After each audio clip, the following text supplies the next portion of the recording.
Hi, this is Bea here, and this is end of day 1 for PoE 3.25. So this is the dual striker Ambidexterity Gladiator, and briefly gonna show you its performance before I start going to maps.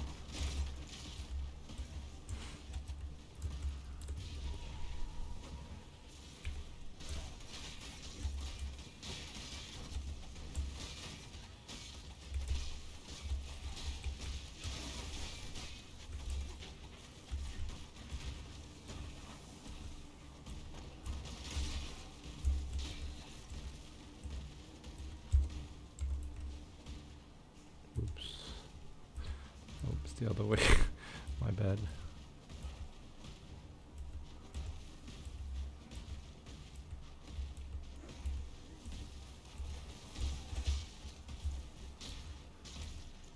Is it? No, which way is it? Oh wait, no, I have to go to Bannon first. Hold up. Completely forgot.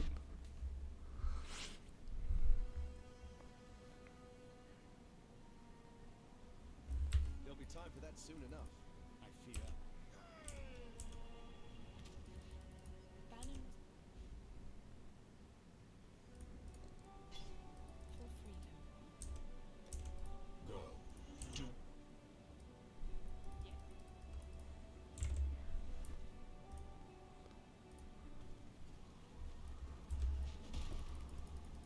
Boom.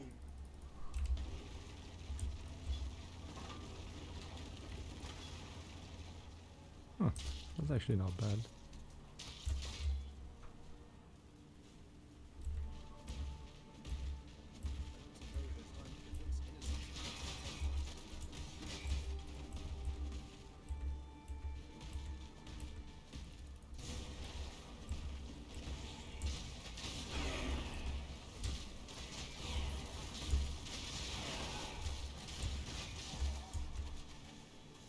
That was a 5 link.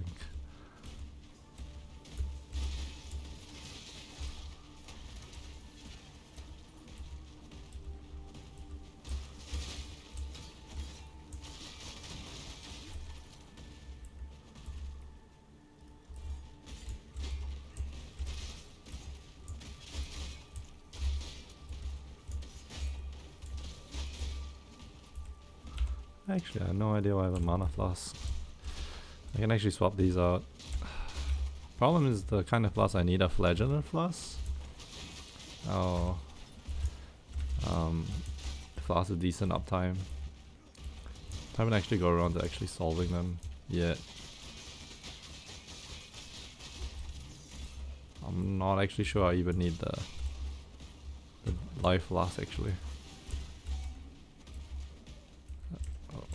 Oh well.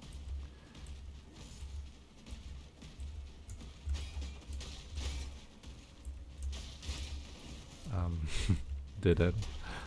Yikes.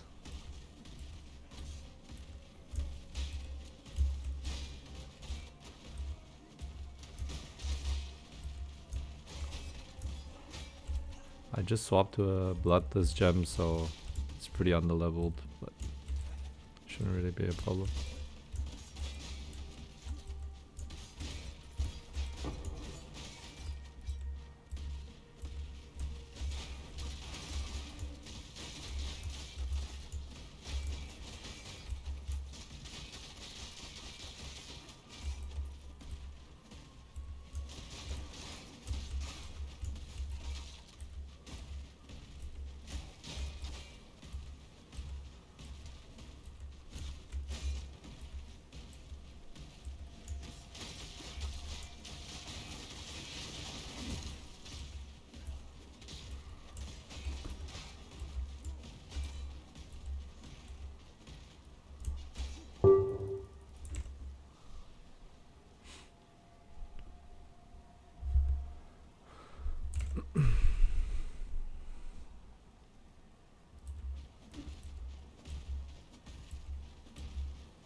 And that's it. That's the damage. It's actually pretty high. Damage right now, DPS right now is about 230,000. And the EHP here is like, well, POB says it's infinite because I heal on block, so but the max hit is currently like 7k. Wait, 8k, sorry. And then the block chance is like 90 something, so very unlikely for you to die. And lots of recovery. You have overleech, you have block or heal on block, so it's like really solid defensive layers. Good scaling as well. I have a POB for this to go up to maybe about 50 mil DPS with, well, POB tells me it's infinite EHP, but it's probably closer to like, your max hit is like 100k, 80 to 100k, and then you like don't really die. So yeah, quite happy how this turned out. I actually didn't like bomb rush this character. I took a lot of breaks. I don't know, I'm not gonna type slash play it. I'm not sure if my AFK and my trading counts into it, but yeah, it is pretty smooth. And let me briefly talk to you about the progression. I did a day 0.5 video, but I think it's ideal to just cover it again. The items you want to go for early is basically this. When you hit level 20, you want Tempestuous Steel and Brightbeak, and then you want to buy a dual strike of Ambidexterity. You will probably have it on a 3 or 4 link at level 20. If you can afford it, also 2 Tasalio Signs is going to help you a lot. Eventually you're going to hit about level 58, and that's when you transition to Frost Breath and Ichimonji. Ichimonji, you want as high attack speed as possible. I got really lucky here. This guy sold this to me for about 3 chaos, I think. I was quite surprised. It has max attack speed roll and it has a corrupted attack speed roll, so really good offhand, because it has about 203 attacks a second. Also allows me to use the Frost Breath, which gives me double damage. It's basically a paradoxical kind of setup, except I'm using Ichimonjis instead of something like a Brightbeak or a Claw. But the damage potential is already being really being realized here. The next damage scaling is actually coming from the Bringer of Rain. So Bringer of Rain is like really nice because it gives you a pseudo like 6 link. Level 30 blind is kind of like nothing, so I don't think you can consider it like a 7 link. The great thing about this as well, it works really well for Gladiator because it gives you 6% chance to block attack damage.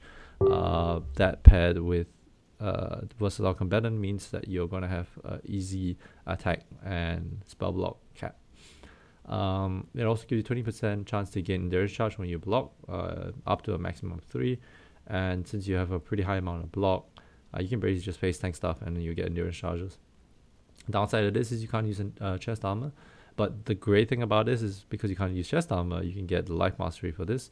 15% increased life if there are no life modifiers and equip body armor. Make sure you don't have life modifiers on this. It really doesn't matter, but as in it matters for this particular passive, but your chest is not going to, it's going to be ignored. So yeah, just make sure it doesn't have life modifiers on it.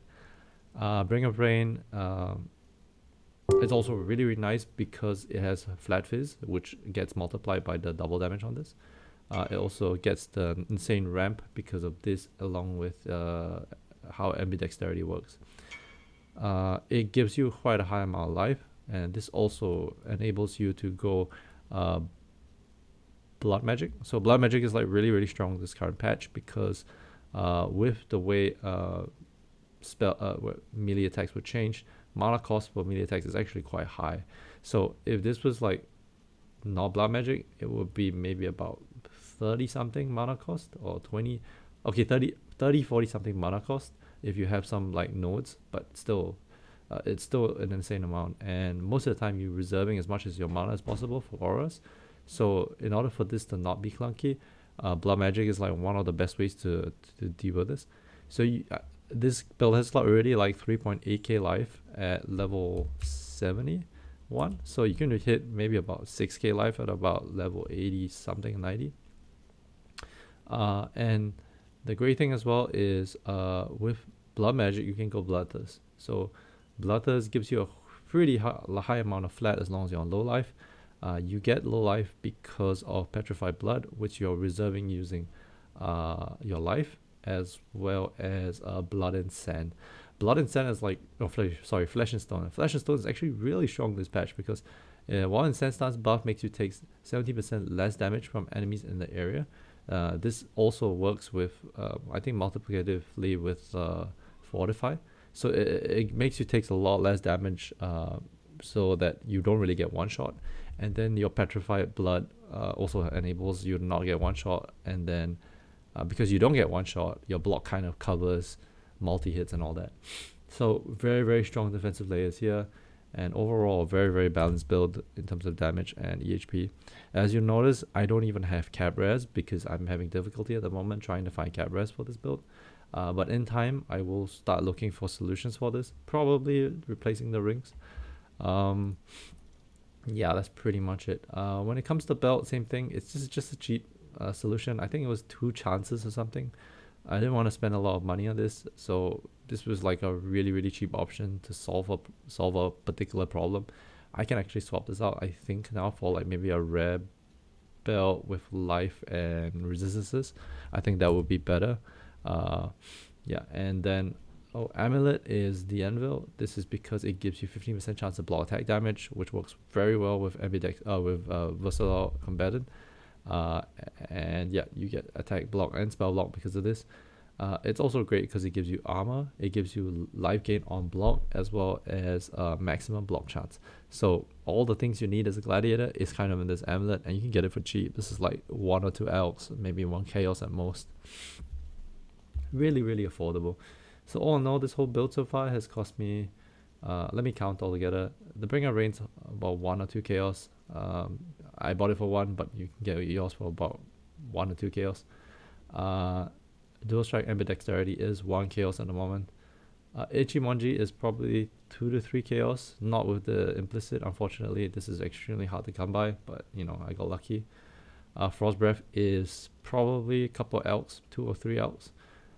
Tarsalios is now 2 or 3 elks each. Anvil can probably go for 2 elks or something. Megan Lords is like 1 elk, 1 or 2 elks, or thereabouts. And then the rest you just fill with res. So all in all, it's a really, really cheap build, and you should be able to do super well with this.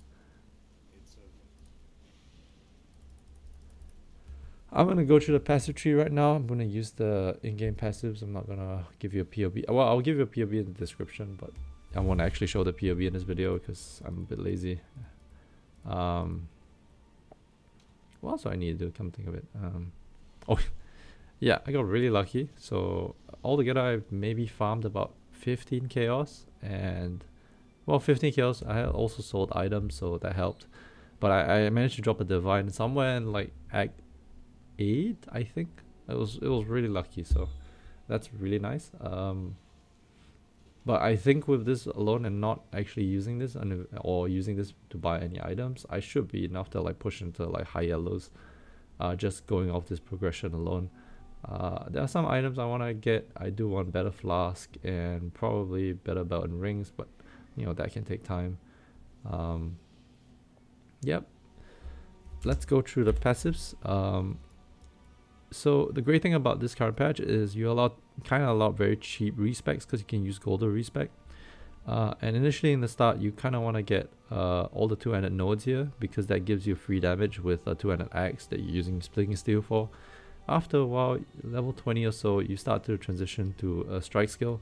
By then you would have enough points to unspec out of this. So you unspec out of this and have enough points to get Tribal Fury as well as the attack mastery.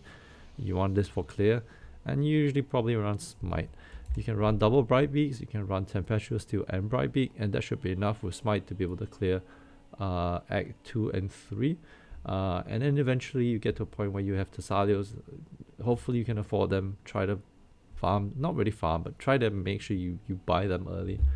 They will carry you all the way to like maps and probably beyond maps. So yeah, eventually when you hit 45, you go for Anvil. Usually around 30 you start getting your block notes, and the reason why you start getting your block notes is because you will have Gladiator block, and then Versatile Combatant will give you like at least like 65 attack and 50% spell block. Then when you hit 45 and you hit the Anvil, you should be able to get like cap block like 65 65 or what was it, 71 65, sorry. And then what you do afterwards is once you get your second Ascendancy, you pretty much are unkillable because you have like 90% block. Yeah.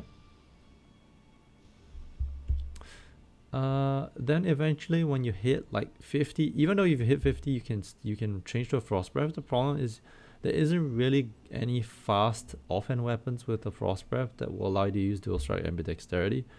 So I would advise you hold off on it until level 58 where you have an Ichimonji. So you go for Ichimonji and you go for Frost Breath, and that should be like enough damage to like just power through the rest of X and the map into maps. Once you hit 67, you have a neck power spike because you hit Bringer of Rain. Just get it full length and you'll be good to go. Right before maps, I would suggest you start changing to Blood Magic. So you unspec out of this wheel, Spirit of War and the Reservation wheels. You will get the Reservation here for 20% life Reservation efficiency, and then you spec Blood Magic, right? And hopefully you've been getting all the life notes all the way to here, which is Resolute Technique, and you should have about almost close to 4k life. And then when you reserve everything, it's like just under 2000, I believe, which is significant amounts of EHP because given your defensive layers.